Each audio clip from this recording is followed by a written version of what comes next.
2 साल में तखस्सुस किया है हदीस का और फ़िक़्ह का।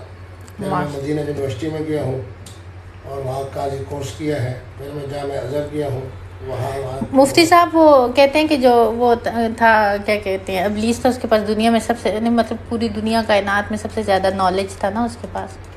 देखिए बात ये जामे अज़हर इब्लीस के पास ना, जामे अज़हर के बारे में मैं 2 बातें कह सकता हूँ। जामे अज़हर नहीं, हाँ मैं कह रही हूँ कि इब्लीस जो था उसके पास सबसे ज़्यादा नॉलेज था, आपको पता है, फिर भी बिगड़ गया था। कुरान कह रहा है, मैं तो नहीं कह रहा। राय रात से मतलब भटक गया था और बात ये है कि ये बात तो अल्लाह का अजाब आया था उस पर। बात सुनिए, ये तो कुरान कह रहा है ना, मैं तो नहीं कह रहा।